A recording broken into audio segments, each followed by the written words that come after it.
बिस्मिल्लाहिर्रहमानिर्रहीम। सबसे पहले तो पूरे आलम इस्लाम में मौजूद तमाम मुसलमानों को आज के दिन ढेरों ईद मुबारक। उसके साथ साथ मैं तमाम पाकिस्तानियों को ये खुशखबरी देना चाहूंगा कि इंशाअल्लाह बहुत जल्द ये जो बैरूनी साजिश के तहत एक पाकिस्तान के ऊपर चोरों, डाकुओं और गद्दारों की एक हुकूमत मुसल्लत की गई है, इससे बहुत जल्द हमारी जान छूटने वाली है।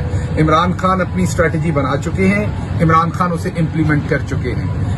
मेरे बारे में ये कहा गया कि मैं मुल्क से बाहर चला गया हूँ, वापस नहीं आऊंगा, पीछे झूठी सच्ची FIR दी गई। मैं ये जानते हुए कि अगर एक FIR में जमानत करवाऊंगा तो ये लोग दूसरी FIR देंगे। क्यों देंगे?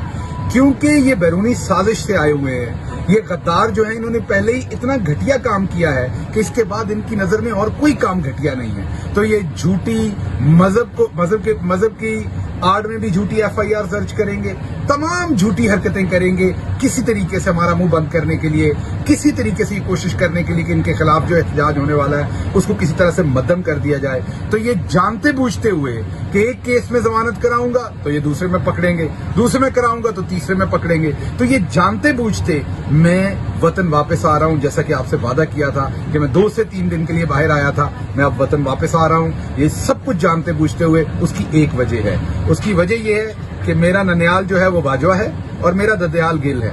पंजाब की और पाकिस्तान की तमाम कौमों में बच्चों को जो गुट्टी दी जाती है उसमें एक बात बताई जाती है, इसी तरीके से हमारे खानदानों में भी वो बात बताई गई, एक बात कि आपने वफादारी करनी है। वो पाकिस्तानी दुरुस्त पाकिस्तानी हो ही नहीं सकता जो वफादारी ना करे। तो हमारे खून में, हमारी गुट्टी में जो सबसे पहली चीज बताई जाती है वो वफादारी की जाती है। मैं अपने लीडर के साथ इंशाल्लाह जितनी अल्लाह ने मुझे हिम्मत दी है वफादारी निभाऊंगा, क्योंकि आज जो मैं इमरान खान के साथ वफादारी निभाऊंगा असल में वो मैं पाकिस्तान के साथ वफादारी निभाऊंगा। क्योंकि ये जो बैरूनी साजिश के तहत हुकूमत हमारे ऊपर मसल्लत की गई है, ये हमारी आजादी और हमारी खुददारी को सलब करने के लिए की गई है। इंशाल्लाह इमरान खान की क़यादत में हम इन चोरों, डाकुओं, गद्दारों का मुकाबला भी करेंगे और बहुत जल्द हम पाकिस्तानी इस इम्पोर्टेड हुकूमत से निजात हासिल करेंगे। आप सबका बहुत शुक्रिया। पाकिस्तान जिंदाबाद।